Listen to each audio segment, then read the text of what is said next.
Tonight, we're going to the moon, and this SpaceX Falcon 9 rocket is taking us there. On board is a lunar lander that's built by Intuitive Machines. It's carrying science and technology investigations from NASA's Commercial Lunar Payload Services initiative. This will help pave the way for humanity to live and work at the moon. Hello and welcome everyone to the Kennedy Space Center in Florida. I'm NASA's Tahira Allen, and this is Josh Marshall, the Communications Director for Intuitive Machines. Josh, it is so great to have you here today. I know. Tahira, it is good to be back, and what a difference that 1 year can make. We're back out on the launch pad with another lunar lander and a maturing commercial space program that's ready to support commercial partners and, of course, NASA. And we are so excited to be back on the launch pad with you. Liftoff of Intuitive Machines' moon lander is scheduled for 7:16 and 30 seconds p.m. Eastern Time. And right now, everything is a go for launch. If all goes as planned, that lander will complete its journey about 8 days from now, with a landing at Mons Mouton, about 100 miles from the lunar South Pole and the farthest south ever attempted for a moon landing. One of the main goals is to gain insights into lunar soil characteristics and also detect resources beneath the surface. Josh, describe the build-up to this moment today. I mean, oh my goodness, for Intuitive Machines. I'll try to sum it up for you. Back in the early days of the company, we started this mantra of, if people see your excellence and that you do the things that you say you're going to do, exceed those expectations. And after our first mission, well, we have some room to grow, and this moment is another opportunity to push that bar forward, get hardware to space, and show people what Intuitive Machines is capable of. Well, I mean, you've already accomplished so much, so good luck tonight. Now, there are more than a dozen NASA and commercial instruments headed to the moon tonight, and we're going to walk you through them over the next hour and a half. But first, Josh, tell us a little bit about your spacecraft. We've got a replica of her right here that's sending all this new technology to the moon. Well, first off, we love her, and her How name could you is not? Athena, including her solar panels. She's just over 14 feet tall. With the landing gear, she's just shy of 15 feet wide. That's about the length of a standard car parking spot. The lunar lander weighs nearly 1,500 pounds and is capable of delivering about 220 pounds of payload to the lunar surface. That is a lot of science, Josh. So, you know, we talked about having commercial instruments on board this lander. Can you walk us through some of those payloads on Athena? Absolutely. Let's take a look at some commercial ones. We have Lunar Outpost Map Rover underneath the garage right here. We'll move this around. We have Nokia just on this side. And if we pivot back this way a little bit, you have Lone Star Data Holdings Data Center over here. But I want to talk about a payload that's helping us solve one of the challenges we found from IM-1, and that was regulating the thermal temperatures underneath the lander's top deck solar array, this area right here. So what we did is we partnered with Columbia Sportswear and brought in this material. It's called Omni-Shade Sun Deflector. Can I hold it? Absolutely. And what it does is regulate that extreme heat and extreme cold that the lander experiences underneath that top deck solar array. Wow, that's incredible. And so all these commercial payloads that you've been pointing out, they're all on the outside of the lander because, as I understand, Athena's fuel tanks are on the inside of the core structure. You got it right. Cool. That's liquid methane and liquid oxygen tanks inside of the lander. What that requires is extremely cold fuel to be loaded inside of the vehicle. That fueling process started about 3 hours before launch, and fueling stops just before liftoff. And what is really cool, to meet those requirements, SpaceX developed a way to fuel the lander while it's already attached to the rocket and on the pad. Now let's head on over to SpaceX and Mission Control in Hawthorne, California. Thanks, Tahira. I'm John Innsbrucker, Falcon Principal Integration Engineer here at SpaceX. And I'm Yo Mezo, a Lead Propulsion Engineer here at SpaceX. Now, IM-2 marks our 24th mission of the year after a busy 2024, where we launched a record-breaking 134 missions. SpaceX was honored to launch last year's IM-1 mission, which is the first commercial lunar lander to land on the moon, and the Blue Ghost 1 mission just last month. And we're excited to once again partner with NASA as part of the Commercial Lunar Payload Services Initiative, which you'll hear us refer to as CLIPS. Now, SpaceX was founded with the goal of making life multiplanetary, and today's mission furthers that goal by helping scientists understand more about the resources on the moon. We'll have more on SpaceX's part in building our future in space in just a few minutes. Yeah, we're currently at T-minus just under 41 minutes from liftoff, and while the countdown continues, let's take a moment to meet the Falcon 9 that will be taking IM-2 to space today. On your screen, you can see the Falcon 9 on Launch Complex 39A. Falcon 9 is a two-stage rocket, and it's the first orbital-class rocket capable of reflight. The first stage, the tallest portion of the vehicle, marked there on your screen, that provides 1.7 million pounds of thrust thanks to its 9 Merlin 1D engines. That's right, and near the top of the second stage, powered by the Merlin vacuum engine, or MVAC, while this is very similar to the Merlin 1D on the first stage, this engine has a large nozzle which allows the second stage to perform more efficiently in the vacuum of space. Now, the first stage is what gets us out of the Earth's atmosphere and into space, and the second stage is what takes the payload to its targeted drop-off orbit. Now, that large barrel structure with the pointed nose at the very top of the vehicle is the payload fairing, and it's composed of two halves made up of carbon composite material that come together to protect the payload until we're in the vacuum of space. Now, the Intuitive Machines landers need to be fueled on the pad with cryogenic methane and oxygen starting about 2.5 hours before launch. Now, ahead of the IM-1 mission last year, SpaceX teams had to modify Pad 39A and the transporter erector alongside the Falcon 9. We installed liquid oxygen and methane tanks, we put propellant lines in, and we put more of these to support the Intuitive Machine missions. Now, Athena, today's lander, went through the same late load of propellant while it was on the pad today. In fact, we have just finished wrapping up propellant loading. Now, methane isn't typically used in the Falcon program, so Falcon teams had to lean on the expertise of our Starship teams to verify the health and status of the lander and our fueling system. Yep. And speaking of Athena, the lander arrived in Florida back in January, and since then, teams have been integrating the spacecraft to Falcon 9's second stage in preparation for launch. It continues to be a smooth countdown today, and the SpaceX team will begin propellant loading at T-minus 35 minutes. Right now, we are looking good for an on-time liftoff, and in the meantime, let's check in with Tahira and Josh at Kennedy. Thank you, Yome. Now, as we mentioned at the top of the show, there are more than a dozen instruments on board Athena. And we're going to walk you through them to show you how they'll inform on how astronauts live and work on the lunar surface in the future. So let's jump right into the NASA technology demonstrations. We have the Prime 1 suite, which stands for Polar Resources Ice Mining Experiment. It consists of two instruments, the Trident drill, which you see right here, and a mass spectrometer called IM-SOLO, which you see right down here. And joining us now live to discuss these two tools is Dr. Jackie Quinn, Prime 1 Project Manager with NASA. Jackie, thanks for joining us. Oh, thanks for having me. So let's start with this instrument right here, the Trident drill. Can you walk us through how this works?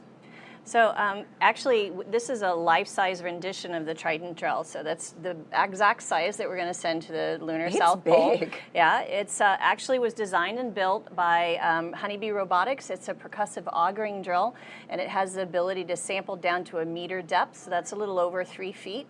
And the way it works is it goes down in about 4-inch sections. It'll go down 4 inches. It'll collect the lunar regolith on the flutes of the drill. It'll bring it to the surface, deposit on the surface, and then it goes down again another 4 inches and deposits. So do that sequentially until it reaches its terminal depth.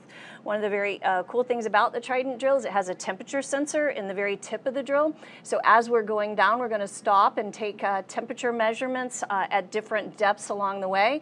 So we'll get the first thermal in situ readings as we traverse down. That'll be one first. And of course, it's the first robotic drill in the lunar South Pole. So very cool. We're That's just hearing a Trident. couple calls from SpaceX here Launch control aboard the on the launch auto countdown. sequence immediately and proceed into launch abort. At T-minus 10 seconds, launch control will be hands-off and relying on automated abort criteria for the remainder of the count. And Jackie, paired with Trident is the mass spectrometer IM-SOLO. I love the name. It's the second part of Prime 1. How are we able to use the drill in concert with the mass spectrometer. Right. So actually, I have another life-size rendition. This is M-Solo. So M-Solo is a commercially available mass spectrometer built by Infocon, which the engineers and scientists here at the Kennedy Space Center have ruggedized for use in the harsh environment of space. So the M-Solo works in tandem with Trident. When Trident brings up the soil and deposits it on the surface, the activity of depositing it gives enough energy that the frozen gas molecules that are residing on the grains of the soil actually sublimate into the vacuum of space. And when that happens, the mass spectrometer, M-Solo, is able to analyze the molecules and tell us which specific gases we're seeing and what quantity is there. And so, Jackie, real quick, can you give us the big picture? You know, what does the Prime 1 suite contribute to the overall goal of long-term human presence at the moon? Yeah, so right now, I would say we're fairly tethered to Earth as human explorers, and we want to be able to have a sustained presence on the moon, on Mars, on any celestial body. And in order to do that, we need to be able to live off the land. So if we look historically at explorers, say Lewis and Clark that went from Missouri to the Pacific, they were able to do it because they lived off the land. They gathered food and vegetables, they hunted, they drank water. Well, we as explorers of space need to be able to live off the land as well. And the way to do that is to be able to get the water if it's there, and be able to harness it for creating fuel and oxygen. And that's what Prime 1 will do, is to give us those first key engineering components that allow us to design future systems. That is so exciting, Jackie. Thank you so much for joining us today. Being here. Go Prime 1. And it sounds like we also did just get a call out that RP1 propellant loading is underway. So that is a great update to hear. Now, also aboard Athena is the Laser Retroreflector Array, or LRA. It's a collection of reflectors. You can also think of them as mirrors that are designed to use reflected light from an orbiting spacecraft laser to help locate landers better on the lunar surface. CHIMERA, this technology requires no power to work and has been used since the Apollo era.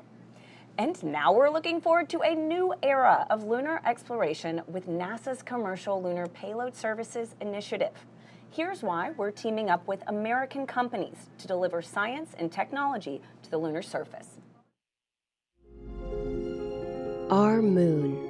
It seems so close in the night sky, but getting there is really hard. But what if there was a way to change that? Only a few nations have successfully landed on the moon. As NASA sends astronauts back to the lunar surface, this time to stay, we will need to send science and technology instruments ahead of time to lay the foundation for human exploration. To make this happen, NASA is helping establish a commercial lunar economy. For the first time ever, there will be commercial delivery services to the moon. We are enabling American companies to send our payloads to the lunar surface for us. These delivery services will expand our capabilities for exploration, radically increasing the amount of science we can achieve. This high-risk, high-reward initiative will invest in and leverage the entrepreneurial spirit of American innovation to launch a commercial lunar marketplace, advancing technology and exploration for all of us. With this never-before-seen streamlined access to the moon, we will be able to make novel measurements and develop technologies that scientists have long wanted to do on the lunar surface. And as this new industry matures, this commercial delivery service for NASA and other customers could expand beyond the moon to other destinations in our solar system. And we can learn to live on another world because we are explorers. Josh, one thing that I think is super cool about tonight's delivery being led by Intuitive Machines is that it's controlled from your mission control, and it is a super unique setup. That's right, CHIMERA. Let's take a live look at Nova Control. This is the nerve center of our entire program at Intuitive Machines. Starting now, we have 3 primary flight controller teams working 24/7 to monitor, command, and control our lunar lander during its journey to the moon and Athena's mission on the lunar surface. Here's a closer look at how Athena may accomplish her mission. Athena's mission may provide the wisdom required to define How will humanity live and work on the moon? These kind of questions, where we go from being observers of the moon to builders on the moon, this is the first step to begin to answer those kinds of questions. Her route to unlocking the moon's secrets follows the same path as an old friend. Odysseus lunar lander separation confirmed. Small engine firings refine Athena's trajectory before approaching lunar orbit. We have to do what's called a lunar orbit insertion. It's about a 900 meter per second maneuver. It's a big burn. In orbit, Athena checks on her payloads, including Lone Star's data center, and manages extreme heat in the light and frigid cold in darkness. We're just going in orbit, doing the things you do with satellites. This will be very similar to what we do with our orbit and comm relay satellites, starting with IM-3. A short engine firing sends Athena into a lower orbit to prepare for one final 600-second burn maneuver to the surface. And it's a nice ride. The engine provides a steady level of thrust that does pick up a little bit as we deplete fuel, but we control it. Finally, Athena's true mission, delivering technologies, science, and services that may enable humanity to live, work, and explore deeper into the solar system. It's definitely a great feat.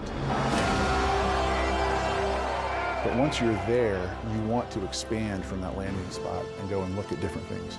For approximately 10 days, Athena is designed to support NASA's Prime 1 drill suite, deploy a rover, send a rocket-fueled drone into a crater, and connect those spacecraft using Nokia's 4G LTE lunar surface communications system. We have people that are driven to build and fly and operate space equipment, and that's what we're here for. It's who we are. In addition to Athena, Intuitive Machines and NASA developed a first-of-its-kind technology called the Micronova Hopper for IM-2. We're joined now by Trent Martin, the Senior Vice President of Space Systems at Intuitive Machines, to talk about the Hopper. Trent, welcome. Thank you. Appreciate it. I hear over at Intuitive Machines, y'all call the Micronova the Grace Hopper. We do. Naharika Agrawal, our project manager for the Hopper, named it after Grace Hopper, who was a pioneer in software programming. Well, what's such a fitting name for another pioneering technology? You know, Absolutely. Hopper had big support from NASA's Space Technology Mission Directorate through what we call a Tipping Point Award. Can you explain why that is? You know, what is it about Grace that has everybody so excited? Yeah, so we had decided that we were looking for a technology that could be utilized to go to extreme locations on the moon. In particular, places that rovers couldn't go. We had settled on the Hopper, and we started working on the Hopper through a partnership with NASA through the Tipping Point opportunity. We were able to fund that, fly it to the moon, and prove out this technology, prove that we can go down into pits or down into permanently shadowed regions or even into the lava tubes on the moon. Wow. And once she's in a pit or a lava tube or a crater, what payloads do you have on board conducting the science that you expect to get back there? Yeah, so this first mission, we didn't intend to have any payloads on this, but we actually have 3. So we have a camera system so we can look down, see what's underneath. Through a partnership with the German Space Agency, we added a temperature sensor, a pyrometer, onto the foot of the Hopper so that we can sense the temperature down inside of a permanently shadowed region. And then working with a company out of Hungary called Pulley Space, we put a neutron spectrometer on board so we can actually tell if there's water down inside of a PSR. That is so exciting. Now, so you talk about Hopper going inside these craters, these lava tubes. Does she have to hop back out to transmit the data, or can she do it from inside there? Well, we believe that she's going to have to hop back out. However, partnering with Nokia, we've actually put a Nokia antenna on top of Hopper, and based on the analysis that Nokia has done, we believe that we will be able to communicate outside of that PSR that we're flying into just by bouncing the signals off of the walls of the crater. But we'll find out. That's part of the experiment. How far away is that crater, and how many hops do you think it'll take to get there? So we're going to take 5 hops once we get to the surface. 1 to get us off of the lander, and then several different hops to prove that we can fly parabolically, we can fly a steady level flight, we can fly down into the PSR, and then wait a period of time and then fly back out of the PSR. We'll be 700 meters away from the lander by the time we're finished. It is so exciting just hearing about the complexities of, this lunar technology that's going to the moon. And Trent, we wish Grace safe travels into the history books. We do too. Thank you very much. Thank you. Now let's head back to SpaceX in Hawthorne, California, where John and Yomi are standing by live right now. Thanks, CHIMERA. Everything continues to be go for launch as we count down to liftoff in just 26 minutes from now. Now, not only is the Falcon family of vehicles supporting NASA's lunar efforts through contracts like CLIPS, but we're also working directly with companies to help support a growing commercial industry, and that's unlocking space for both commercial and government customers. Yep, that's absolutely right. And for more than a decade, Falcon 9 has supported 45 missions to the International Space Station with our Dragon spacecraft, starting with our first cargo resupply mission, then returning human spaceflight capabilities to the U.S., and even helping launch 2 additional cargo missions with Northrop Grumman's Cygnus. All of these missions have enabled science and research to be conducted on the International Space Station. Yep. A lot of work from low Earth orbit. Now, since 2022, SpaceX has supported the next generation of commercial space exploration. We've done the launch of 3 private astronaut missions to the space station, and that's been in partnership with Axiom Space. Now, in the near future, Axiom plans to attach a module to the ISS, and that will eventually detach and form an independent station, one of many commercial space stations that will come online soon, as well as after the International Space Station exits service at the end of its operational life. That's right, John. And when ready, SpaceX will help deorbit the space station. NASA awarded SpaceX a contract to develop the US Deorbit Vehicle, or USDV, which is a modified Dragon designed to guide the ISS through a controlled re-entry into Earth's atmosphere. This will be a pivotal moment in spaceflight history, and as the space station departs orbit and hands off the baton for future private missions like those from Axiom or VAST, which is working on developing space stations that launch directly into orbit. And you can see that on your screen right now. Now, SpaceX's drive to unlock space does not end there. In 2021, SpaceX launched Inspiration 4 on a 3-day journey around the Earth. It was the first all-civilian mission to space. And missions like Inspiration 4 that you can see here, Polaris Dawn, and the upcoming From 2 mission, those allow commercial astronauts to conduct research and other activities in the microgravity of outer space, as well as demonstrate new technologies while orbiting the Earth. Now, as some of you may recall, last year the Polaris Dawn crew reached the highest altitude ever in Earth orbit since the Apollo program.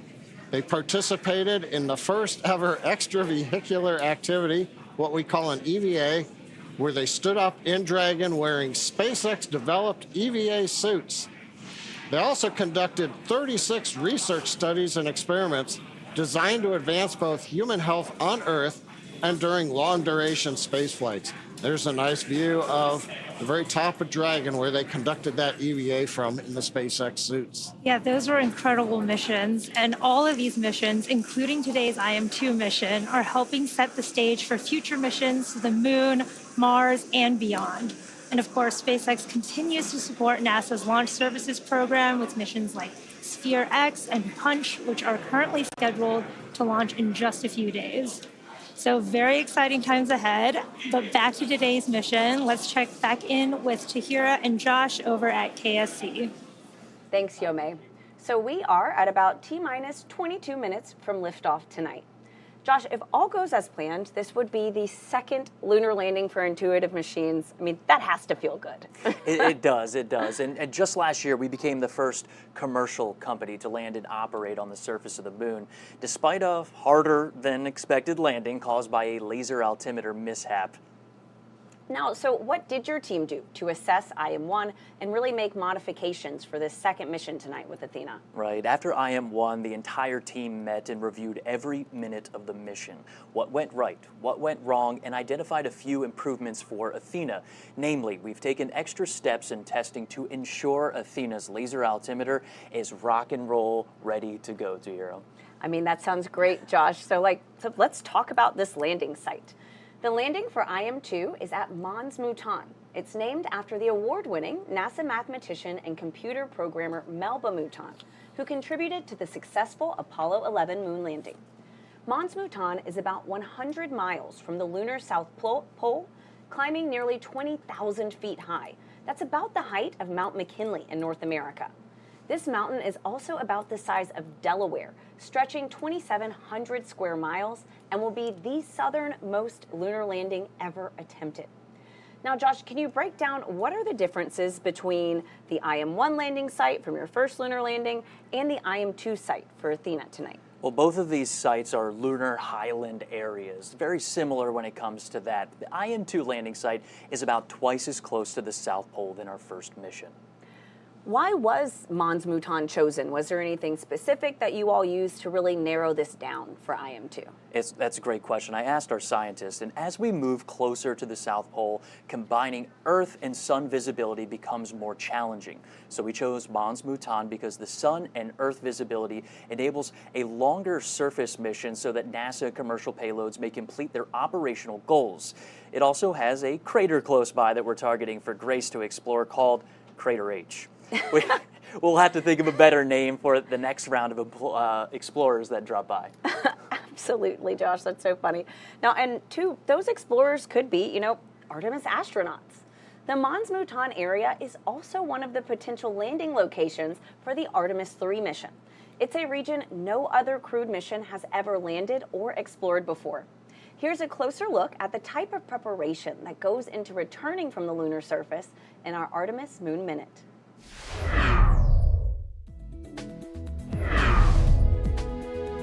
Hey everyone, I'm NASA astronaut Christina Cook, crew member for the Artemis 2 mission. I'm here at NASA's Johnson Space Center in Houston, Texas, where the Orion spacecraft is closely monitored for mission control during flight. Speaking of the Orion spacecraft, teams are gearing up for another important exercise off the coast of San Diego, California. Underway Recovery Test 12, or as we like to call it, URT-12, is the third in a series of tests to make sure teams are prepared to safely recover myself, Reed Wiseman, Victor Glover, Jeremy Hansen, and the Orion spacecraft. On URT-12, a mix of NASA and stand-in astronauts will be inside an Orion mock-up, and Navy divers will practice getting them out of the capsule and into helicopters, which will fly them to a nearby naval ship. Teams will spend the week running through different scenarios, including a daytime or a nighttime splashdown. That's your Artemis Moon Minute. For all Artemis updates and info on the Artemis 2 mission, you can scan the QR code on your screen or visit nasa.gov/mission/Artemis-II. Now, for more on SpaceX's lunar efforts, let's go back to John and Yomei live at SpaceX in Hawthorne, California. Thanks, Tahira. As we mentioned earlier, Falcon 9 is the first orbital-class rocket capable of reflight. And in fact, this will be the 9th flight of this particular first-stage booster supporting this mission. Together, Falcon 9 and Falcon Heavy have completed more than 450 launches and over 380 reflights. It's hard to keep track of the scorecard. And today, this booster will be attempting to land on our drone ship, a shortfall of Gravitas. And this would be the 100th booster landing on that particular drone ship alone. That's pretty incredible. And rapid reusability dramatically reduces launch costs, which helps increase launch frequency and enables a wide array of new government, commercial, and scientific opportunities in space like this one. Now, lowering the cost of access to space is helping take humanity's next steps into the solar system, whether it's in LEO, GEO, interplanetary, or even deep space. Now, when the costs are lower, government and commercial customers can launch more missions, which helps accelerate development. This also helps commercial satellite and private research customers afford to launch more projects to space, and that helps stimulate innovation here on Earth. Absolutely. And missions like SpaceX's Transporter and Bandwagon rideshare programs help make access to space even more affordable by sharing the cost of a launch across many customers. All of this is to say, reusability is that key innovation that's making space more accessible for the industry as a whole. We just heard stage 2 LOX load is beginning. We're right on time. But let's talk more about technology and innovation, and we'll head back to Tahira and Josh at Kennedy Space Center. Thanks, John. Many of the technology demonstrations on board Athena, like Prime 1 and the Grace Hopper that we heard about earlier, were driven by NASA's Space Technology Mission Directorate. Now, some are NASA-supported experiments that are developed by private companies. We also call these tipping point awards. These tipping point investments are valuable, stimulating the lunar economy as activity increases on and around the moon. Now, to talk about these programs, these payloads and awards, we're joined now by Mark Thornblom, Deputy Program Manager for Technical Integration of NASA's Game-Changing Development Program. Mark, welcome. We're so glad to have you joining us. It's great to be here. It's an exciting night. Can you first explain, what is tipping point and what does it mean to NASA and our partners? Sure. So a tipping point project is a true collaboration and partnership between NASA and an industry partner. We are seeking commercially led new space technologies that show a promise for the benefit of commercial missions and for NASA. And so essentially what happens is that both NASA and the commercial partner have identified a new technology that is ready to be matured and be tested and then infused in the commercial market. So both NASA and the commercial partner, they both put in money, they put in resources, expertise, test facilities if needed, they put their plan together, they mature the technology, they test it, and so in this case, send it to the moon, prove out that technology, and then be ready to infuse it into the commercial market for a future mission that both the commercial world benefits from and NASA benefits from. And so there are 2 tipping points on this lander, right? And so we heard about one a little bit earlier, the Grace Hopper. Can you expand on how this might revolutionize, space exploration? Yeah, so the word revolutionize is really perfect for this type of mission. In the past, almost exclusively planetary exploration has been done with wheeled rovers. And that's been great. They're incredibly reliable. They do their missions well, and we've benefited greatly from them. But we've got to the point now in the science investigations, particularly on the moon, where we need to get into those more hard-to-reach places. In this case, we want to get to the bottom of a crater. We want to get into those permanently shadowed regions where we believe that resources, water, and other volatiles are there that we can go and eventually extract and use. And so a wheeled rover would be impractical to think that you could get down those steep slopes, over those cliff edges, down into those extreme temperatures, and then back up, right? So the fact that you have a hopper that can come up, over, set down nicely, do the science it needs to do, and then safely get out of there really changes the game on where we can go and do science on planetary bodies. And it's not just applicable to the moon, it has reaches out towards Mars and beyond. All right, Mark, I'll throw you a curveball. Sure.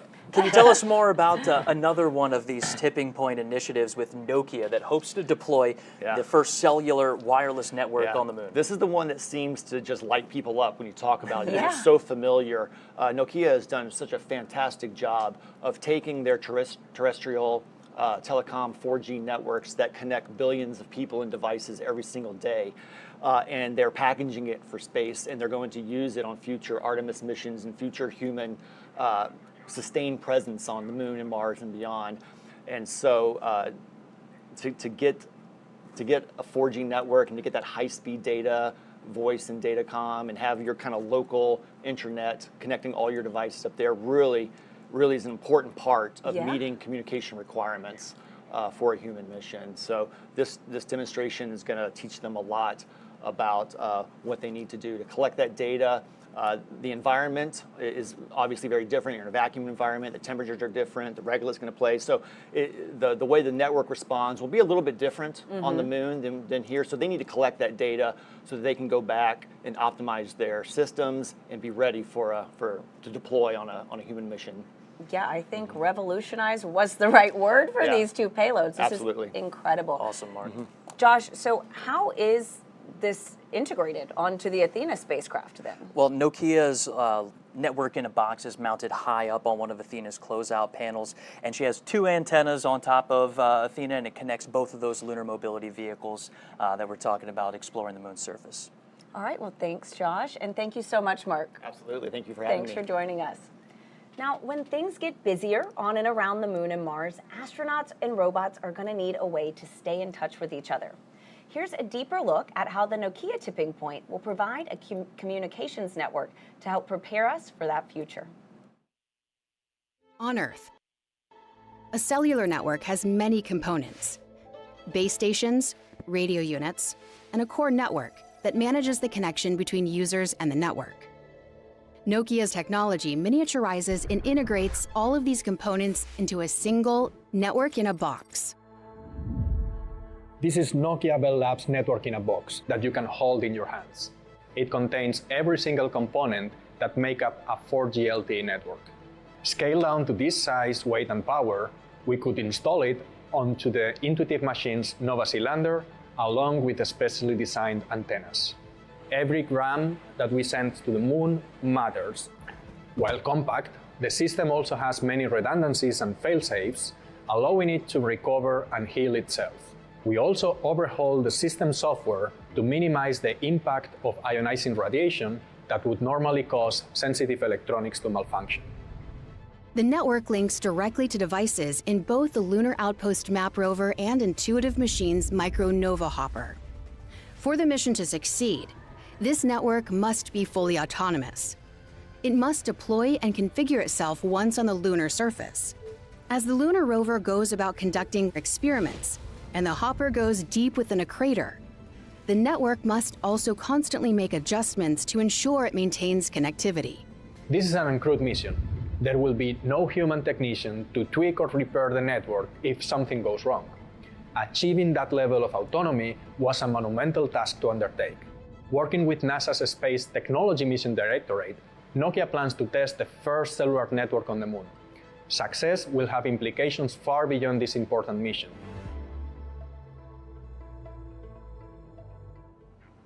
While Nokia's lunar network technology will be the first deployed on IM-2 mission, it's also being adapted for Artemis 3.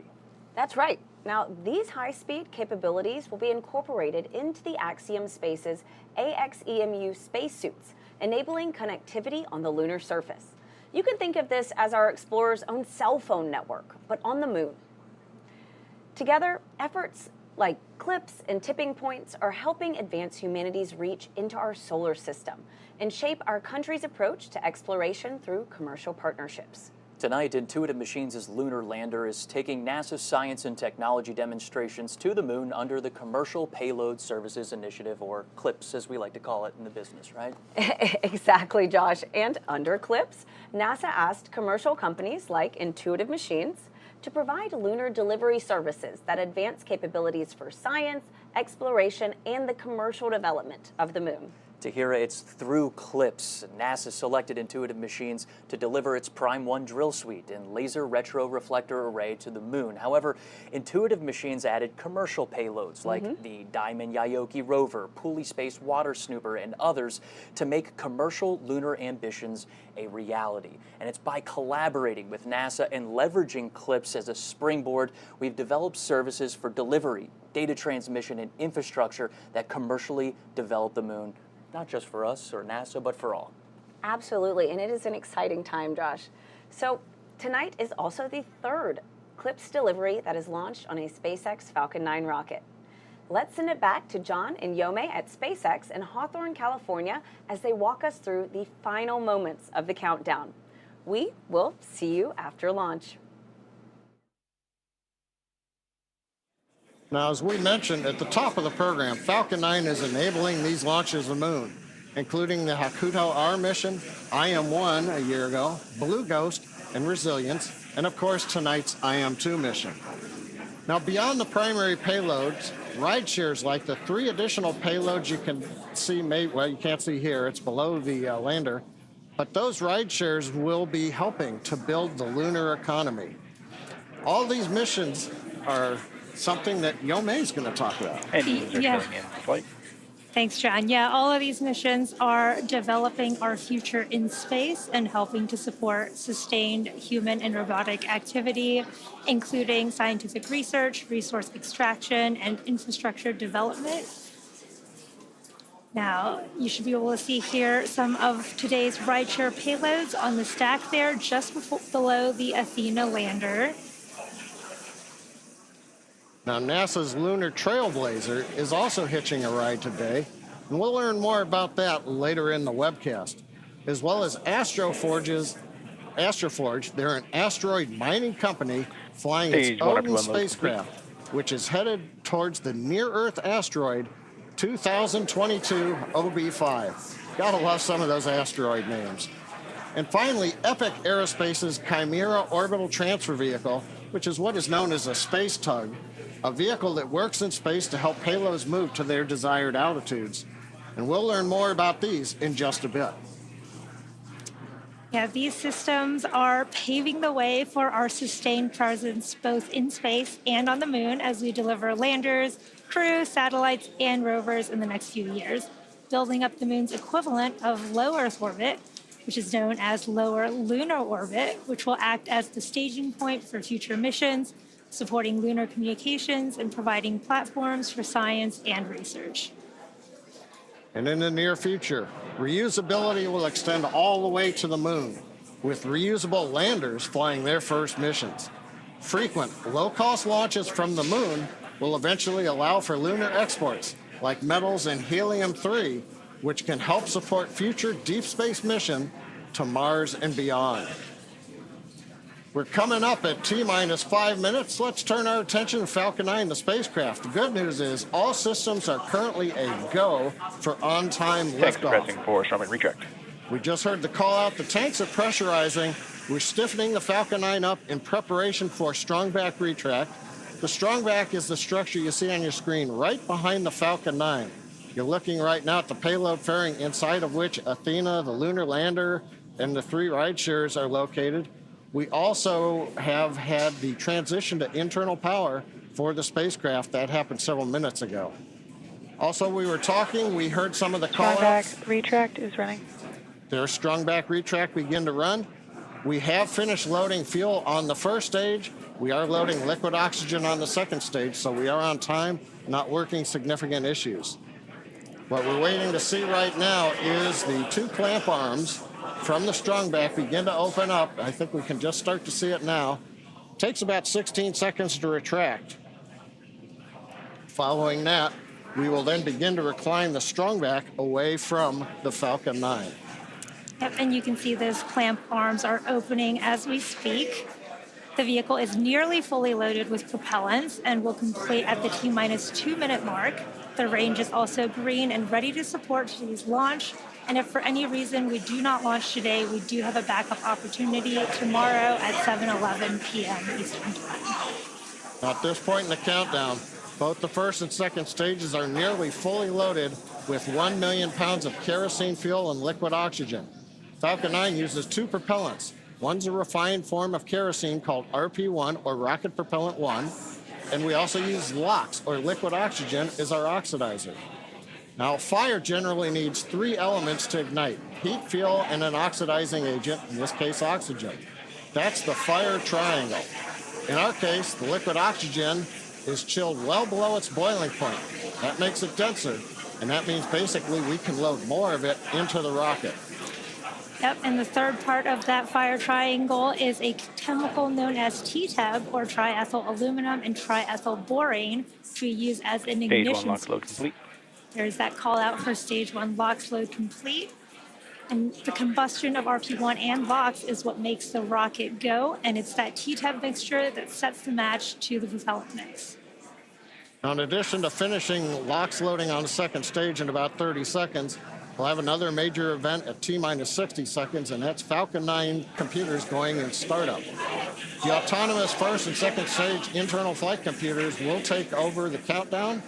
Inside of T-minus 2 seconds, we'll light the Merlin 1D engines for liftoff.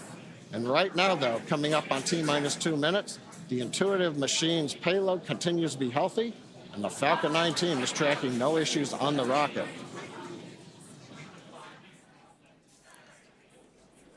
Currently, the weather is green, and the range is ready to support a T0 at 7:17 p.m. Stage Eastern 2 Time. LOX load complete. Okay, we've heard the call out just inside T-minus 2 minutes. LOX load on second stage complete. You can probably also hear the background enthusiasm. Everybody is getting ready for a launch to the moon. Next major event coming up right now. Ground gas closeout. Ground gas closeout. That means that strong back alongside the Falcon 9. We're draining any propellant from the ground lines. We're venting gas overboard. That'll also create what's typically a large white plume that comes off of the strong back.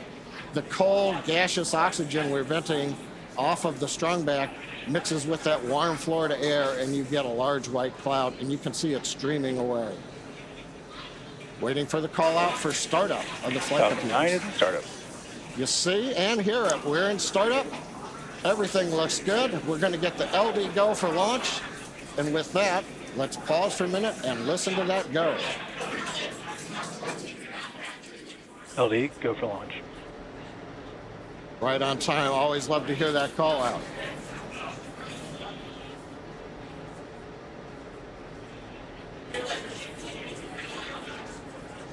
T-minus 30 seconds and counting. All systems are go for launch of Falcon 9 with the Intuitive Machines lunar payload.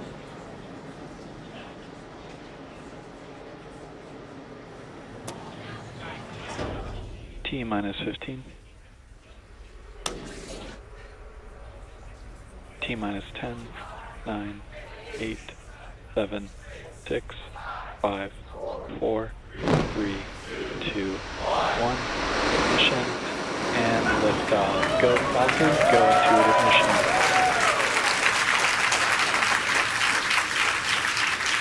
Vehicle is pitching downrange.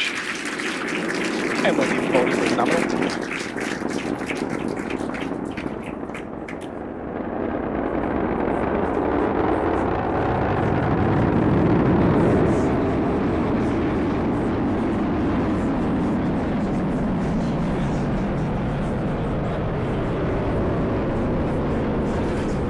Falcon 9, carrying IM-2's lunar lander Athena, has successfully lifted off at pad 39A. We're heading to the moon.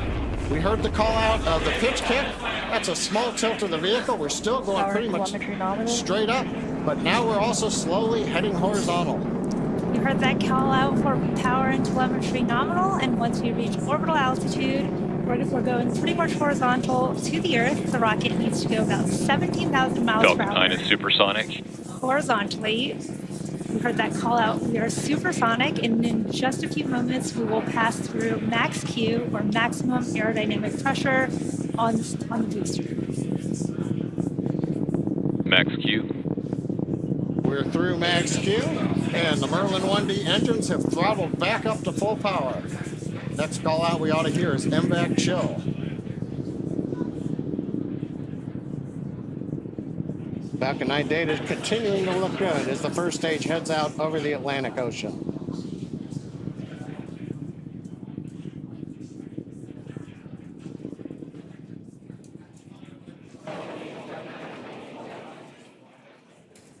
Trajectory looking good on Falcon 9. Now we're going to have a few events coming up in quick succession. We're going to start with MECO, main engine cutoff. That's the point during the flight where we shut down the 9 Merlin 1D engines on the first stage. Then we'll go into stage separation, and then SES-1, which is the second stage engine start number 1. And shortly after MECO, stage 1 and 2 will separate from each other, with the first stage booster beginning its trip back down to Earth, while the second stage engine starts for the first time, known as SES-1, where the single Merlin vacuum engine on board the second stage will light up. This is happening in just a few seconds. MECO. Stage separation confirmed.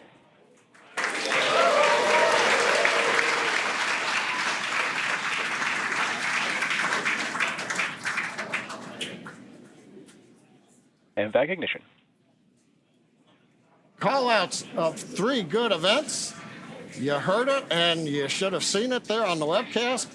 MECO Stage Sep and SES-1. Now, the first stage is not powered. It's shut down. Great views coming from the second stage cameras as we have just had sunset a little while ago at Kennedy Space Center. The first stage is now coasting to apogee. That's the view on the left side. We're slowly turning using cold gas thrusters. We're turning to orient the engines into the direction of flight.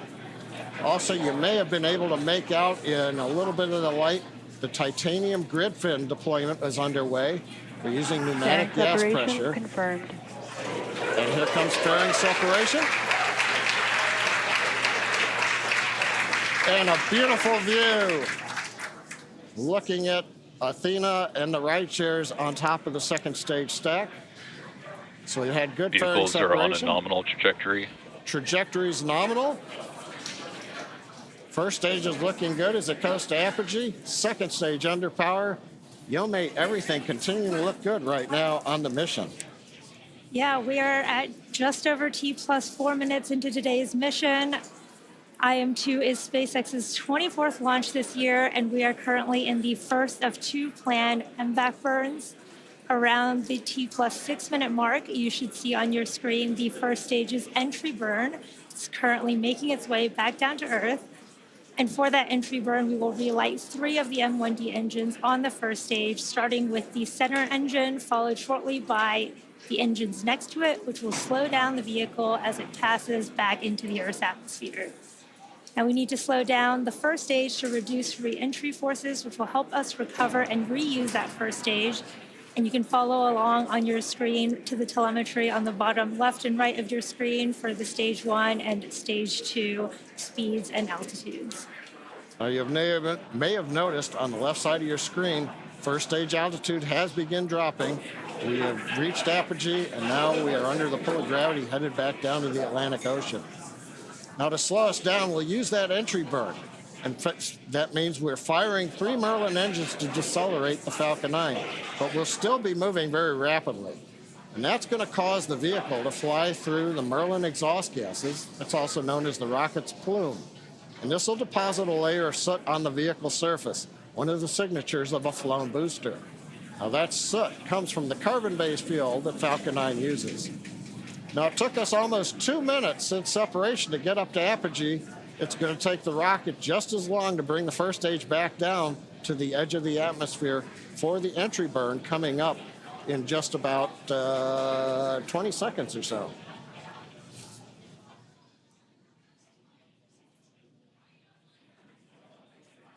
Now, as a reminder, the first stage that's supporting today's mission is performing its entry burn for the 9th time. Falcon 9 is the world's first orbital reusable rocket. This is important because it's that reusability that allows SpaceX to refly the most expensive parts of the rocket, and that in turn drives down the cost of space access. Stage 1 entry burn startup.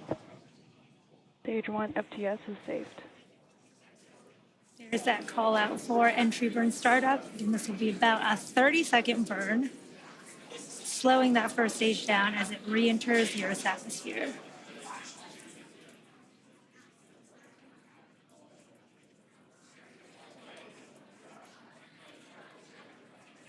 Stage 1 entry burn shutdown.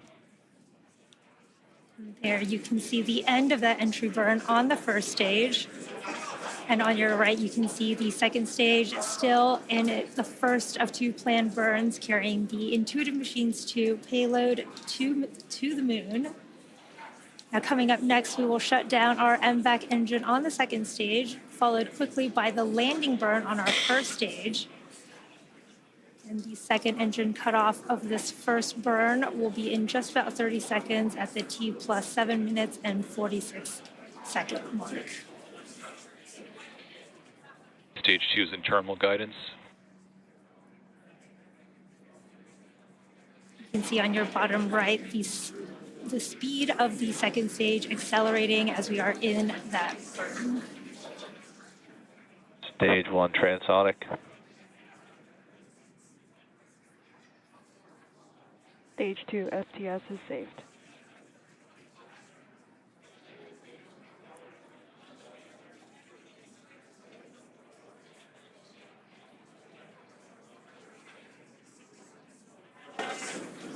MVAC shutdown. There's that call out for MVAC shutdown. And we should be getting a confirmation of a good orbit as Stage well as 1 landing burn. there is that stage 1 Nominal landing parking burn. orbit. And that confirmation of a good orbit on stage 2. Let's watch stage 1 come back home. Landing leg deploy.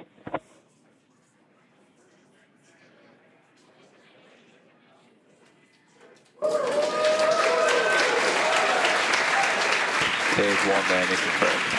Awesome views of that first stage landing. There you have it. That was the 413th recovery of an orbital class rocket, including first stage landings for Falcon 9 and Heavy. Oh, first stage is back on the drone ship. Beautiful mission. Second stage is in the parking orbit in our low Earth orbit. Now the mission does continue in space with stage 2. Coming up next, we have the second burn of our MVAC engine. We call that SES-2. And that'll be the second stage burn around the T plus 36.5 minute mark. And we'll follow that with spacecraft separation. Until then, we're going to send you back to Tahira and Josh at Kennedy Space Center. Thank you, John and Yome. If you're just joining us, welcome to the Space Coast of Florida, where we just witnessed live the beautiful liftoff of the moon-bound Intuitive Machines lunar lander named Athena. It launched on top of a SpaceX Falcon 9 rocket from Launch Pad 39A right here at Kennedy Space Center. Intuitive Machines is an American company based in Houston, Texas. We developed and built a complete space program around our lunar lander that's carrying, among other things, several NASA payloads. And if everything goes as planned, in 8 days, Athena is expected to land at the Mons Bhutan region of the moon, about 100 miles from the lunar South Pole. That is right. And make sure you stay with us tonight. Our broadcast here on NASA Plus will continue through Athena's acquisition of signal, which is expected to happen just after 8 p.m. Eastern Time. Now, Josh, besides Athena calling home for the first time, are there any other big milestones that your team is monitoring and waiting to happen right now? Well, it's important to remember that Athena making that first phone call home isn't an easy feat. The lander's designed to make a lot of autonomous decisions throughout the process, including getting into max power attitude. That's one of the first things flight controllers will confirm after we hear from Athena for the first time. They'll be checking that her top deck solar array is locked in, pointing right at the sun. And Tahira, one of my favorite parts of this mission is while Athena is expected to call back to mission control, there's more action. Additional payload deployments from the rocket's second stage. I am super excited for that too. I don't think I've seen multiple rideshare payloads, release, and they are called ride shares. And while they aren't hitching a ride to the moon with Athena, they are on the same rocket, and Intuitive Machines has 3 of them, including the Lunar Trailblazer, which is managed by NASA's Jet Propulsion Laboratory. It's the only NASA science investigation on this mission that will not land on the moon. Once it deploys, it will orbit the moon about 60 miles from the surface to help scientists better understand the lunar water cycle. It will also inform future human missions as to where supplies of water may be found and extracted as a resource. The mission is managed by NASA JPL, and its science investigations and operations are led out of Caltech University. And we are joined now by Dr. Rachel Klima, Lunar Trailblazer Deputy Principal Investigator, to talk in more detail about Lunar Trailblazer. Now, Rachel, first though, what a launch tonight. Oh my gosh. Were you able to witness yes, that? I was. It was, my mind is blown, not just because the launch was so beautiful, but like to have worked on something for so long and see it go, I don't know how this is my life. Congratulations, absolutely. Can you tell us a little bit about the goal of the Lunar Trailblazer mission? Sure. So Lunar Trailblazer, we proposed it in 2018 to follow up on some of the observations that were made almost about a decade before that of water on the surface of the moon, across the entire surface of the moon. So we're going back to study the form, the abundance, the distribution of that water, and to understand whether the water actually migrates across the lunar surface so we can characterize this lunar water cycle. Tell us a little bit more about the science instruments on board that help you achieve that mission. Sure. So the way that we're doing that, we have 2 state-of-the-art instruments. We have one called the high-resolution volatiles mineral mapping, mineral moon mapper, excuse me.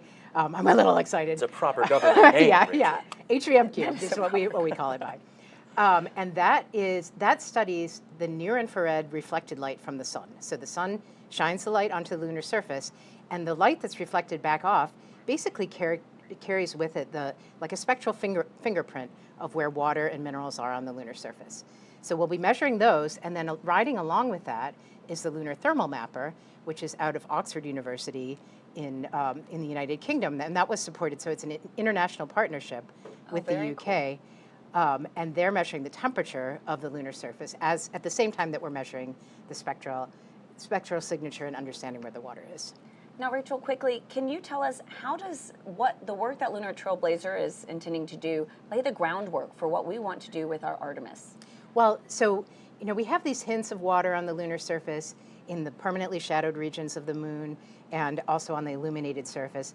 But if we want to go there with Artemis, if we want to live off the land, if we want to use the water that's there, we need to understand where it is, we need to understand how much is there. And so Lunar Trailblazer, on a scale that people can actually operate on, will be able to map whether there's ice in the permanently shadowed regions and that kind of thing. So to help pick landing sites and see where we want to be. Wow, that is crazy. What an exciting future. Yep. Thank you so much for joining us, Thanks, Rachel. Okay. All right, thanks very much. Now, Josh, I understand that there are a few other commercial rideshare payloads that, like Lunar Trailblazer, will deploy from the Falcon 9 rocket after Athena. That's right, Tahira, and you can see it at home in this animation. Athena separates, and then the 3 rideshare payloads deploy. This animation has a condensed timeline. We actually expect the payloads to separate about 5 minutes after Athena. Wow, I mean, even the animation, this is gorgeous. This is going to be such a spectacular view. So can you walk us through, what exactly is deploying here? Well, what you're watching are all of the rideshare deployments, including Astroforge, a space mining company, using this mission to scout its target asteroid that is out of this world, and deployment of Epic Aerospace's payload called CHIMERA. It's an orbital transfer vehicle intended to deploy multiple payloads after separation. And is there a special reason, that these ride-shares joined Intuitive Machines CLIPS lunar launches? That's a great point. And Intuitive Machines takes an Apollo-like trajectory to the moon. It's called a translunar orbit. It's like throwing a fastball right at the moon. It enables Athena to get there in about 8 days, but for ride-shares, it's an opportunity to get into a high-energy orbit to get places like the moon or a deep space asteroid like Astroforge. It's also an opportunity to send our future lunar data relay satellites on the same launches as our lander missions, starting with IM-3, which is, of course, also carrying our CLIPS payloads from NASA. That's right, and IM-3 will be Intuitive Machines' 3rd lunar delivery mission as part of CLIPS, an initiative where NASA and American companies have teamed up to explore the moon. Now, a lot of research needs to happen before humanity can live and work on the lunar surface. And these CLIPS missions are like our stepping stones towards creating that sustainable future. In the end, the rewards outweigh the risks. Landing on the moon is hard. We're going back. Under this Artemis program, we're going to be sending humans to the moon for the first time since Apollo. So ahead of humans, we want to get up as much science exploration and technology experiments as possible. So CLIPS starts facilitating a lot of the early science, the things we want to learn before we even send humans. CLIPS stands for Commercial Lunar Payload Services, CLPS. The services part is the key element. Ordinarily, when NASA delivers a payload to the surface of the moon, they do it with a commercial partner, but NASA controls the building of the vehicle. Now, we're buying the service of delivery of our lunar payloads to the surface of the moon. It is a delivery service, akin to a delivery service that you'd have here on Earth. NASA will provide payloads to a commercial company. They decide how to get it to the moon. They have to develop their own lander, but they also have to manage the entire end-to-end mission. It's meant to provide affordable, rapid, frequent access to the lunar surface through American companies. We're funding different companies. We have commercial companies that are competing to win task orders to deliver our payloads to the surface of the moon. One of the goals when we started CLIPS was to help establish a lunar economy. Somebody has to do it first, and then it becomes commercially available. Then they're able to crank them up. Then they're able to make it more affordable. And so the lunar surface is just the next frontier for a commercial environment. But we had to acknowledge up front, all the way through the highest levels of the agency's leadership, that some of them will fail. These missions may not be as successful as a traditional NASA mission. We have accepted the risk that going through this innovative approach with these commercial companies, that there could be some failures. Some of them are new companies. None of them have ever successfully landed on the surface of the moon. So they're going to learn lessons. We need to give our vendors the opportunity to learn. And so that'll help ultimately buy down our risk as these companies learn, okay, what does it take to actually build up the lunar lander, integrate payloads, get to the lunar surface and land safely? They've been able to demonstrate that they have very, very good technical depth and the ability to design and execute missions. We're willing to take more shots on goal. And we aren't risking human life. And in the big picture, if we're flying missions at 1/10 of the cost of a NASA mission, and we fail 2 of them, we still get 8 missions for that same price. Even with 1 or 2 or 3 failures, this is still a very economical proposition. It's a risk posture which is more risk tolerant than NASA is accustomed to. There's not a single one of these companies that's willing to bet their mission on a coin toss. Every one of them is doing what they can in order to have the most successful mission possible. But the important thing to realize is that risk tolerant does not mean risky. And the rewards are a long-term ability to get payloads to the moon inexpensively, frequently, and rapidly. We want science, so we can then put more of our resources on even more science, exploration, and technology payloads and get more of a return on investment when we get to the moon. CLIPS provides tremendous benefit across the scientific and economic communities. So there's a lot we'd like to learn about the moon to help human habitation and prepare us for missions to Mars and beyond. So the moon is the first step. Joining me now are Dr. Nikki Fox, the Associate Administrator for NASA's Science Mission Directorate, and Dr. Joel Kearns, the Deputy Associate Administrator for Exploration. Now, Nikki, Joel, what a launch tonight. Wasn't it beautiful? I know. Does it ever get old? No. Never. Absolutely not. Never. Oh. Never. No. Particularly when NASA Science is going to the moon on it. I know, right? It's more than just a launch. Like, think about, again, the future. So to talk a little bit about the future, Nikki, I know you're very passionate about how science can enable exploration. Yes. So can you talk to us about how the investigations and science going up tonight are really going to enable humanity having this long-term presence at the moon? Yeah, I mean, obviously, science enables exploration, but exploration enables science, and that's why we're so excited about having this partnership as we move forward. NASA Science does great science wherever we go in the universe, literally. From the center of the sun to the edge of the universe, we're doing fantastic science. But the really cool thing is when what we're doing is really enabling humanity to take next steps. And so as we return to the moon, we're not just returning to the moon for a short trip, we're returning to stay, and then the moon lights our way to Mars. And so all of the experiments that we have that we're putting on CLIPS are just there to enable us to do the next great things for humanity. And so, Joel, as part of CLIPS, it is really to team up with American companies to help advance the capabilities of the commercial development of the moon. Can you explain how this CLIPS initiative and these flights are really advancing what we want to do with Artemis? Well, every one of these CLIPS flights, like the IM-2 mission, is advancing both science and technology that we will need to move humans out further into the solar system, but also answer really long-term scientific questions we've had for decades since Apollo. And we're doing this a very different way than we did Apollo. Yeah. In Apollo, it was a national effort that was really done by NASA with a major industry at the time. Here we're partnering with our international partners, but also, as you said, with commercial firms in the U.S. And the way we implement CLIPS to carry out these science and technical objectives, we actually get as a service from U.S. industry the ability to bring things to the moon and get data back. This not only allows us to do this faster and less expensively, but it builds a capability in industry to take things to the moon, not just for NASA, but for all of our Artemis Accord signatories and all our allies and friends around the world.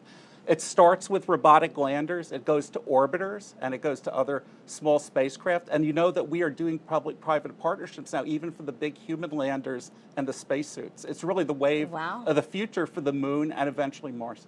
Absolutely. Now, very quickly, this is a hard question, but what are you both looking forward to most in this new era of lunar exploration? Joel?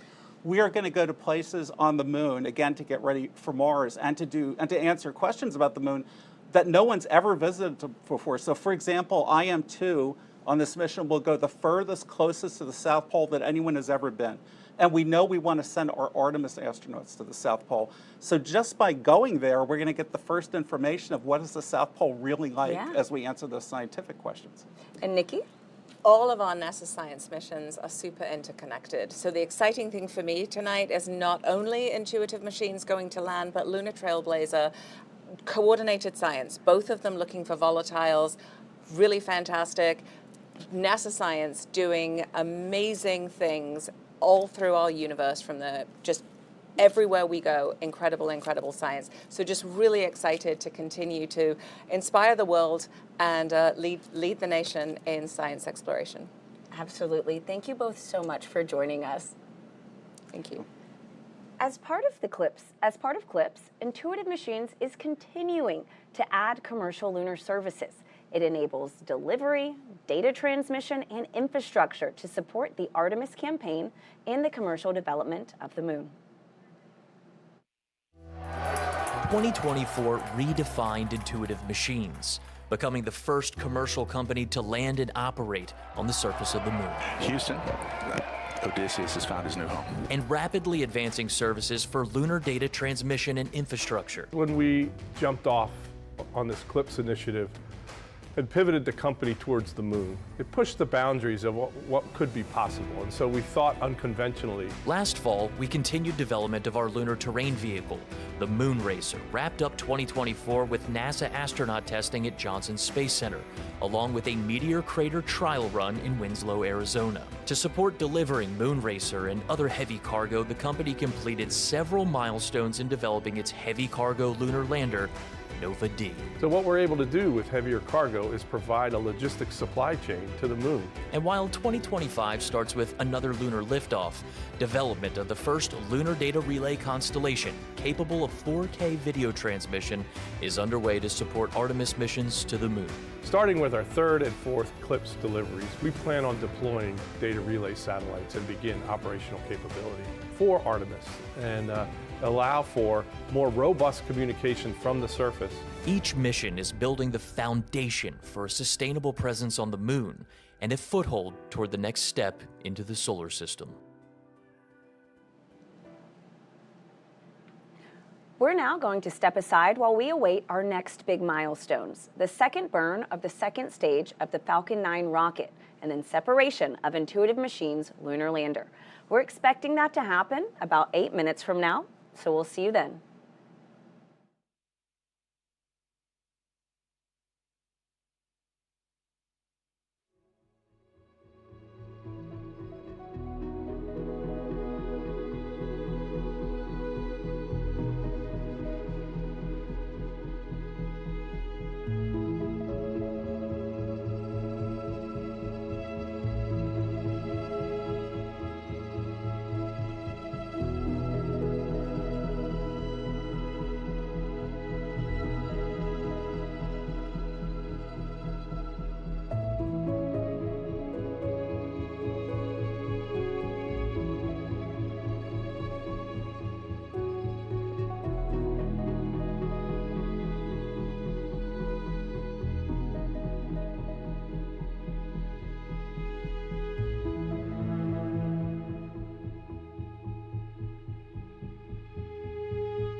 Welcome to Kennedy Space Center, where we are currently awaiting the second burn of the Falcon 9 second stage and separation of Intuitive Machines' lunar lander. This comes after a successful liftoff of the Falcon 9 rocket with the Intuitive Machines lunar lander named Athena at 7:16 and 30 seconds Eastern Time tonight. And in approximately 8 days, Intuitive Machines expects Athena to deliver her cargo to the Mons Bhutan region of the moon, the southernmost lunar landing attempt in American history. But first, Tahira, the lander has to separate from the launch vehicle's second stage. And for that, let's go back live to SpaceX in Hawthorne, California, where John Innsbrucker and Yomei Zhu are standing by as we await that second burn and then spacecraft separation. John, Yomei? Thanks, Tahira. We are a couple minutes away from our second and last relight of our MVAC engine. That'll happen at T plus 36 minutes and 25 seconds. And the second burn will last just over 60 seconds, and you can watch the velocity increase on the display on your screen. Right there, we saw a little bit of solid oxygen drifting off. We're actually purging everything. We're getting the engine ready to relight, chilling it in. At the same time, we've been using little cold gas thrusters to just kind of push all the propellant down to the bottom of the tank, so it's right over the inlets of the turbo pump. So we're ready to pull it in when we start to spin the engine for burn number 2. Well, and that's called settling, right? And we use nitrogen to perform those maneuvers.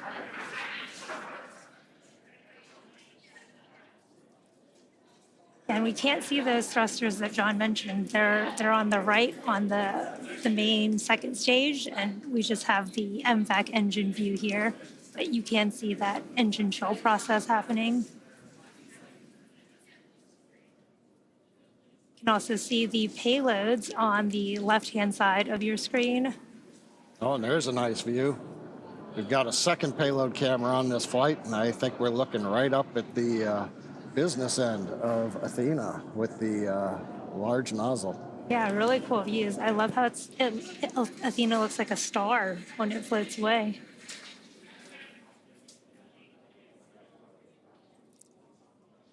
Again, we are coming up on that second engine startup 2 in just a few seconds here. Again, this will be about a 60-second burn.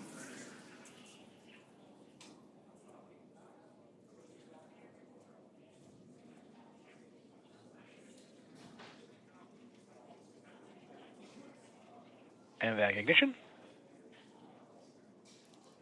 That's the call out for MVAC ignition.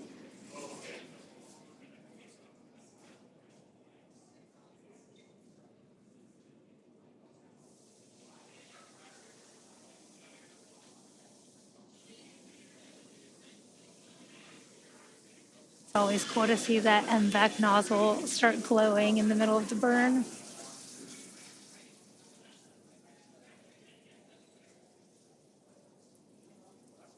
We are about 30 seconds into our 60-second planned burn on the second stage, carrying Athena and the rideshare payloads to the moon.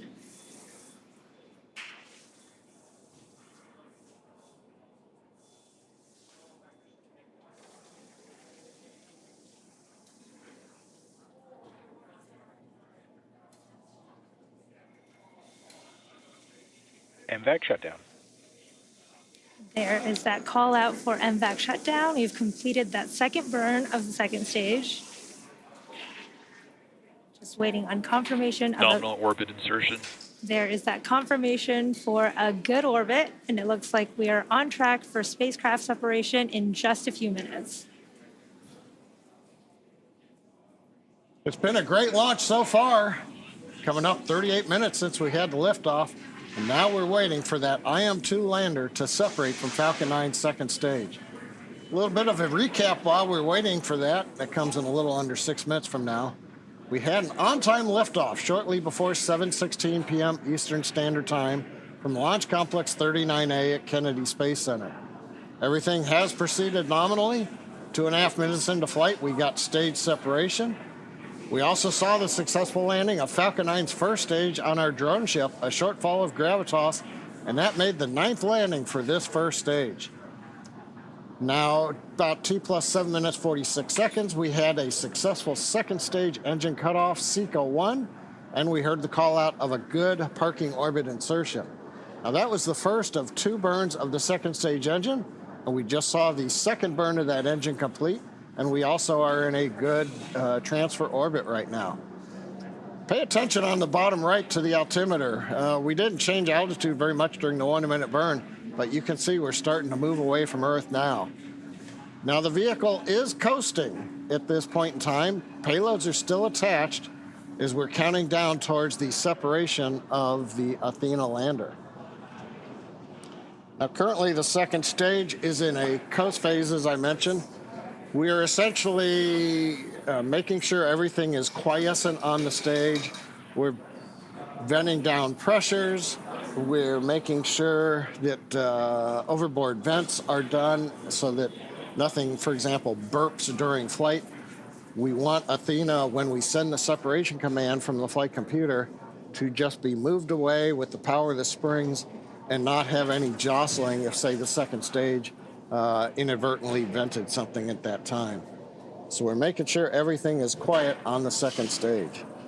Now we're coming up, we're under 4 minutes to separation, and we're getting great views of the second stage as it prepares to separate the IM-2 lander to begin its 8-day journey to the moon.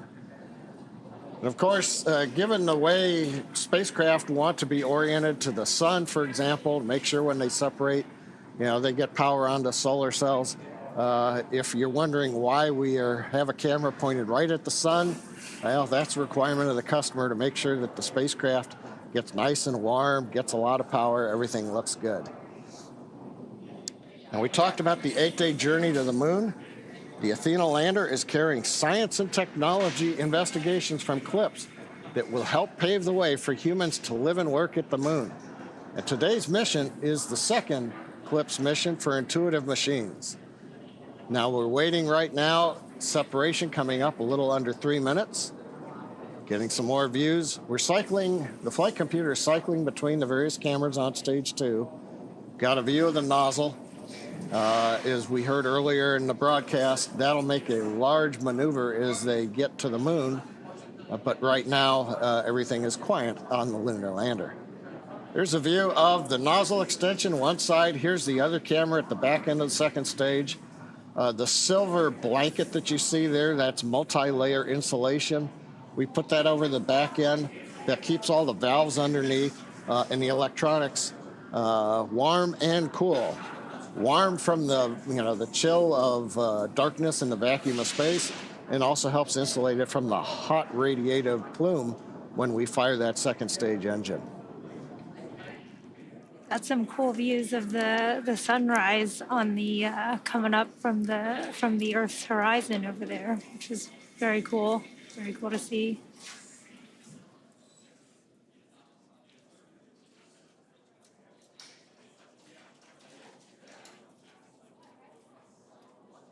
"42 minutes, everything continues to be nominal on the second stage.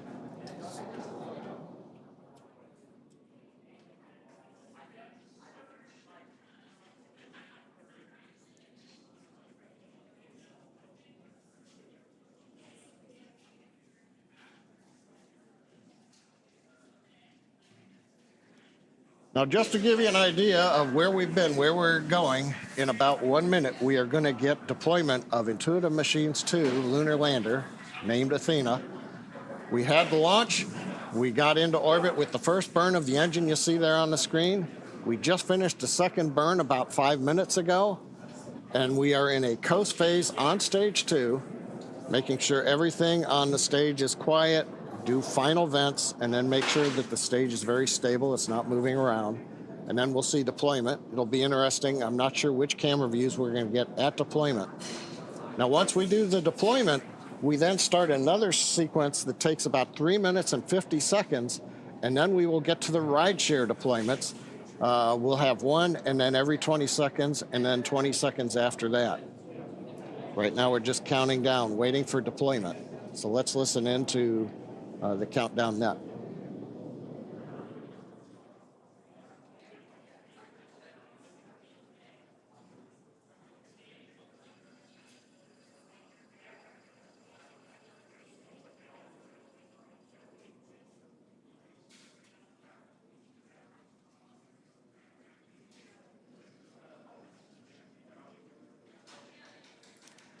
There is that deployment. You can see IM-2 Nova C lunar lander named Athena floating away from Falcon 9's second stage, confirming spacecraft separation. Now, from all of us here at SpaceX, we are wishing the IM-2 lander a good flight and safe travels. SpaceX is honored to be a part of NASA's Commercial Lunar Payload Services Initiative to deliver science and technology to the lunar surface, and we thank NASA and the Intuitive Machines for entrusting us with today's historic mission to the moon. Now, while we wait for the next development, let's bring in Tahira and Josh back at KSC. Yo, May, that was absolutely gorgeous. What an excellent throw from SpaceX to Tahira. What do you think of that shot? It is unreal, literally. It's so gorgeous. Right now, we're going to continue to listen in simultaneously. We have Intuitive Machines Nova Control in Houston, Texas. That's going to be waiting for acquisition of signal. That's Athena's first call home, while also monitoring SpaceX. FM, can you call out when we should have booted? And then if we get close to Confeder, give us a call. All right, that's Intuitive Machines Mission Control Athena confirming separation confirmed. Athena separation confirmed. And Tahira, while we stand by and keep running this clock for about 5 minutes after launch vehicle separation, that's when we expect Athena to make that first call home. At the same time, John I and Yomei in Hawthorne, California will be calling out those ride-share deployments. And Com and Raven, let's tell on screen. Scuba to stand by, and let's focus on Singapore and T-Knot. Yep, on screen you're looking at Intuitive Machines Nova Control on the left, and you're looking at the second stage views on the right with SpaceX, Tahira. Just gorgeous views. Look at that Earth. That's us. Absolutely incredible. A lot of things are happening right now. It's a very dynamic situation where Athena's preparing to make that first call home.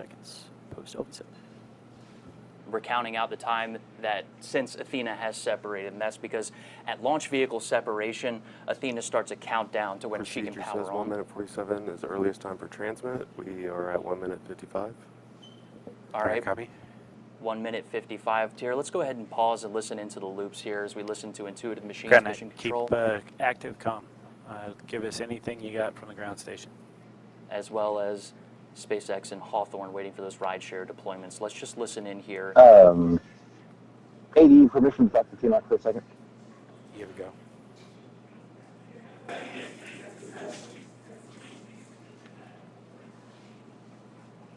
Those calls you just heard are the ground net stations that you're looking at right now inside of Nova Control, waiting for the ground stations on Earth to acquire Athena's signal. We're standing by in Houston for Athena making that first call home, standing by in SpaceX Hawthorne for waiting for those 3 rideshare deployments. We expect all of these things to be happening simultaneously. And Josh, right now from Hawthorne, we should be about 30 seconds away from starting that sequence of rideshare deploy. First up should be Astroforge's Odin. 20 seconds after that, Lunar Trailblazer. And then 20 seconds after that, Epic's CHIMERA.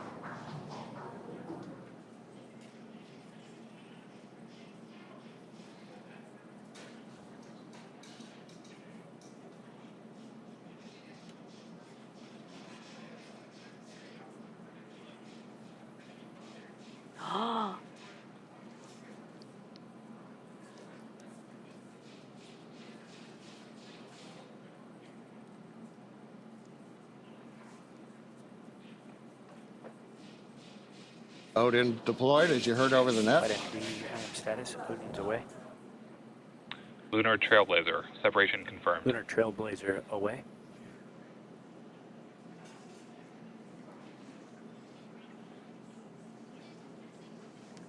We heard the call out in the acknowledgement. Lunar Trailblazer separated. Wait about another 10 seconds, and it'll be CHIMERA. We will have an OEM for them. Priority right now is Singapore. CHIMERA away. Understood. All spacecraft are separated. 4 minutes 15 seconds past that. All right. Now Josh Tahira, Falcon 9 second stage has sent its commands. Everything successfully deployed. Now we're waiting a word from you all on acquisition of signal from Athena. Thanks a lot, John. We're still listening in to Intuitive Machines' Nova Control. IM status, waiting for 1909 for our window to open for visibility on the first station. That's flight controllers waiting for that window to start listening in for Athena to make that call home. I'm just about inside of that expected window for her to make that first call to Hero.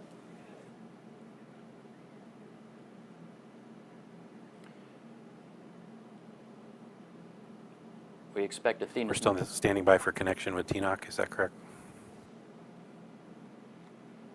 That's good readback. I'm getting. Should I enable randomization? Yeah, we're getting some information. We're waiting for visibility at our first ground station to hear. Those are the large radio astronomy dishes on Earth that are needed to make that connection to Athena out in space. What she's doing right now is autonomously commissioning. That's a process where she's turning on her power systems, getting into max power attitude. That's pointing that top deck solar array right at the sun, making sure we're getting good power coming through. Again, I'm just getting a little bit of information here that the visibility of the first station, that first ground station, to make that connection with Athena, 1909. So probably here just in the next couple of minutes, Mission Control is just going to be standing by for that opportunity. Until that window comes, 6 minutes post-up. we're not going to hear that confirmation until that ground station's ready to receive that signal. Now, Josh, Copy that. what And happened? we're expecting 1909 for the visibility. That's correct. It's 1909. They're talking in Central Time, so that's 8:07 here on the East Coast. So here, just a couple minutes away, flight controllers are watching their screens, waiting to make that first connection with Athena while she's been autonomously commissioning herself in space. That process of getting to max power attitude, getting her radio pairs on, and making that first call home, all while moving just about 24,000 miles per hour. She's doing a lot. That's right. Now, Josh, what happens if Athena exceeds that time window? Well, if Athena exceeds that time window, it's okay. She's also programmed to swap radios and antenna pairs to get in a better configuration to make first contact with flight controllers that your folks at home are watching on the left side of your screen. That's Nova Control in Houston, Texas.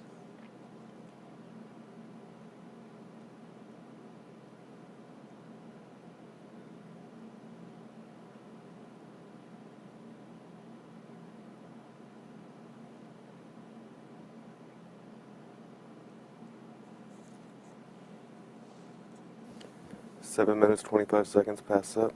Copy that. That's 7 minutes and 25 seconds since we watched We are Athena halfway separate. to trip and fitter. I understand. We should be getting a call shortly from TNOC to connect. All right, that's a good call from our activity director. That's John Graves, waiting for our ground station to connect to Athena as we continue to watch video from the second stage. That's SpaceX on the right and Intuitive Machines on the left. We'll see, what time do we have here? About 8:08 p.m. Eastern Standard. We're standing by for the ground stations on Earth to receive the signal that we expect. Athena is ready and already making that call back through that autonomous commissioning process. Tahira, you touched on what happens if we don't make this connection. It's going to be all right. It's okay. Okay, good.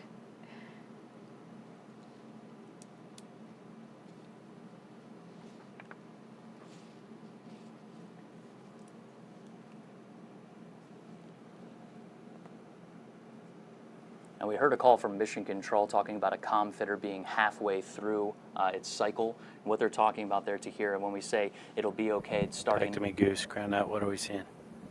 Is TNOC giving you any feedback?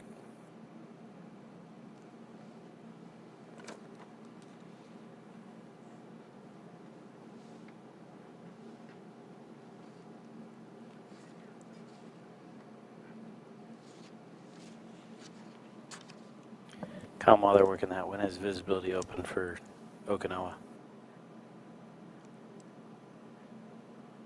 1:29.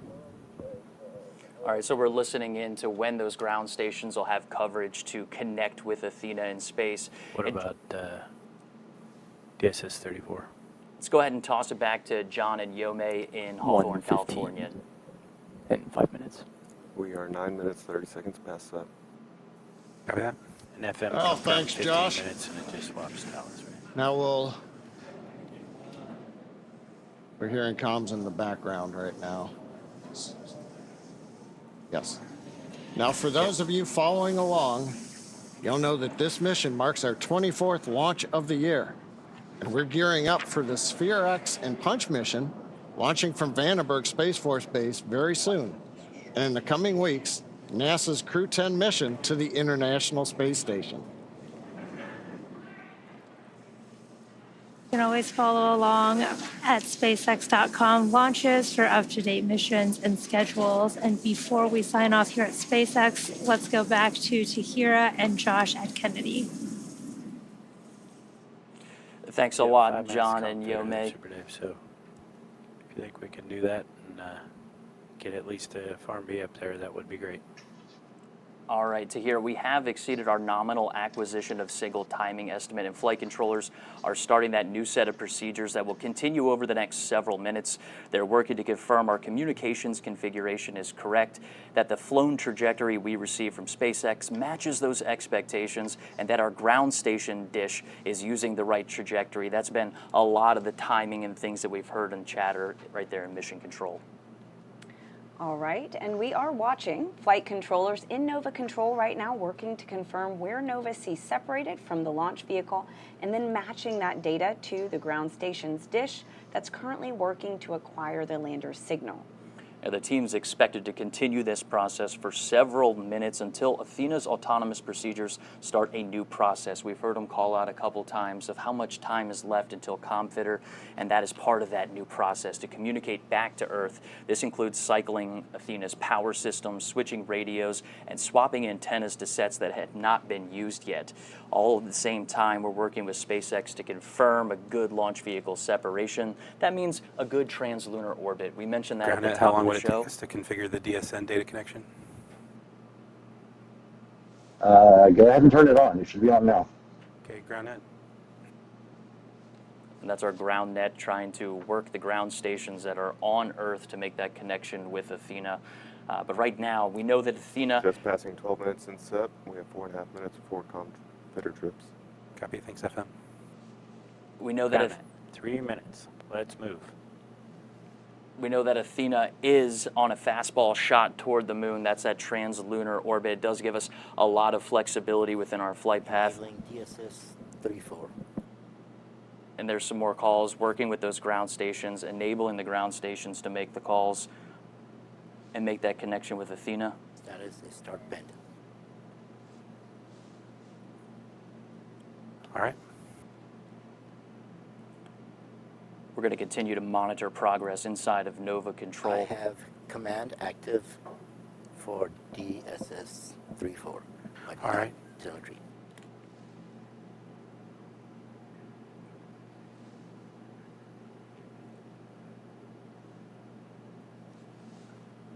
Setting command off.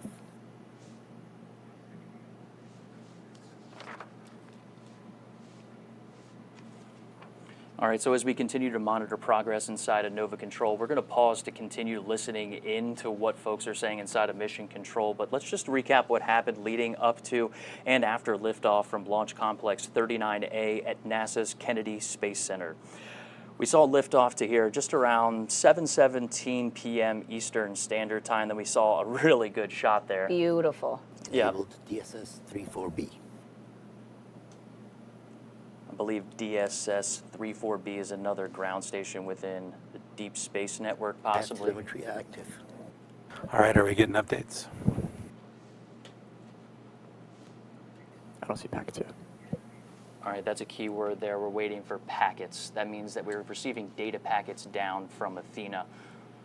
Just about 8.5 minutes after launch, we did see that great booster 14 landing minutes past that. on a drone ship. And then a second stage startup just about 36.5 minutes after launch. We saw Athena at launch vehicle separation. All right, ground net, what do we need to do to get telemetry packets? I'm not sure. We should be seeing them now. All right, we're standing by for data packets.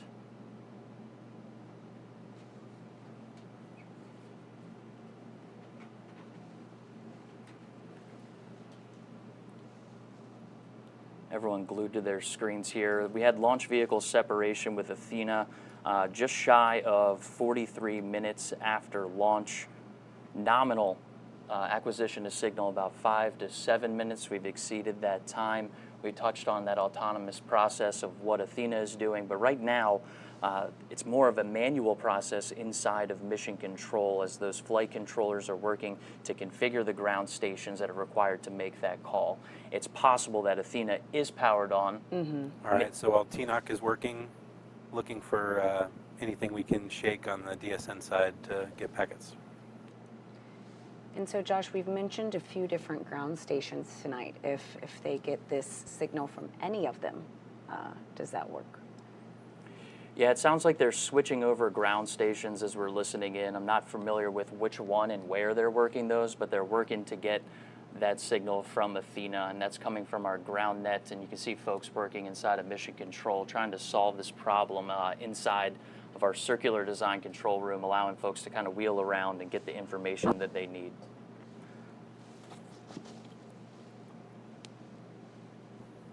FM, so we're expecting about a minute for the power cycle, and then another 15. Sitting there looking, same antenna config. 30 seconds to the power cycle is what I got. Copy. Okay. All right, as we enter this, Call it out, we'll start a timer. As we enter this power cycle, we're going to continue to work that autonomous process with Athena. We're at 16, 17 is what I'm showing. Is that what we got? I'm now at 16, 17 right now. Okay. Copy.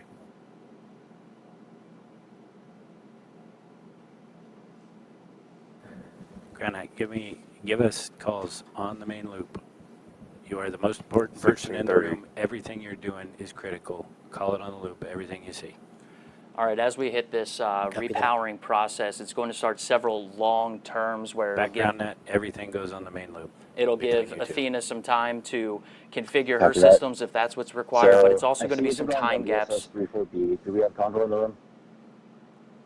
It's also going to be some time gaps in between when we can configure these ground stations. Raven. Yep. It's going to start opening up longer periods of when we're waiting for autonomous processes as well as data control to make sure they're seeing packets flow to us. They have carrier lock, sub-carrier lock, symbol lock, but no telemetry. But they have no telemetry. Copy. All right, that's a good sign. We're hearing carrier lock. That's one of the steps that we heard on our first lunar mission.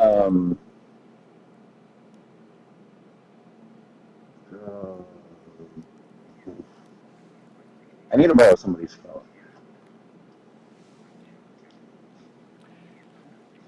Showing packets. All right, we're showing packets. All right. Oh my goodness. Start looking through your systems. Everybody wake up.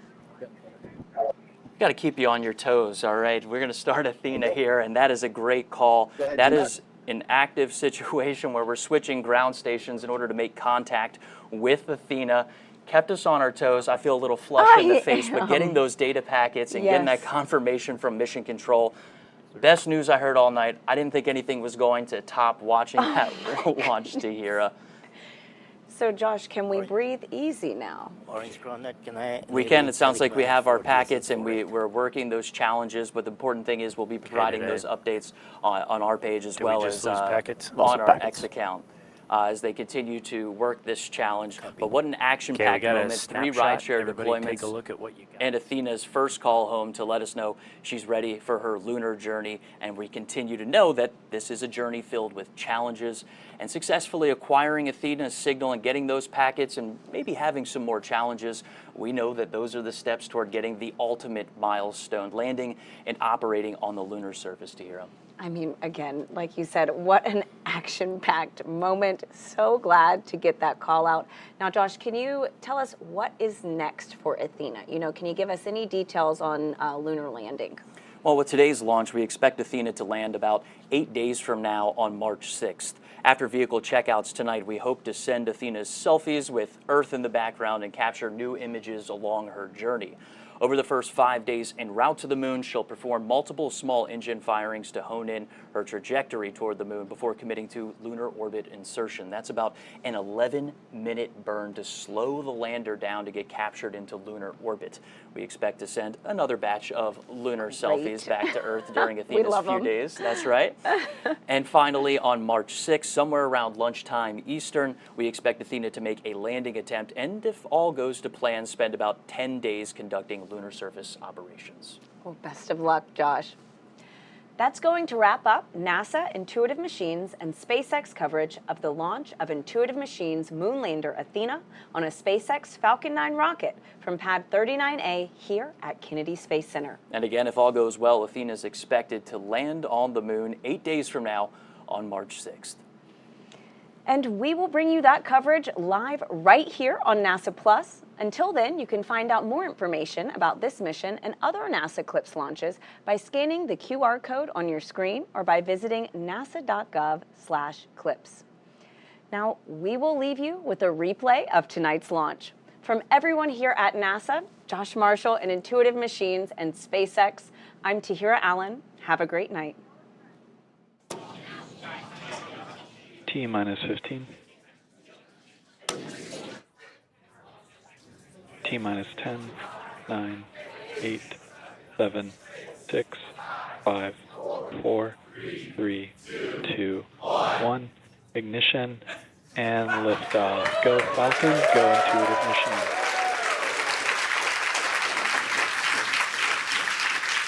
Vehicle is pitching downrange. And 1D propulsion is nominal.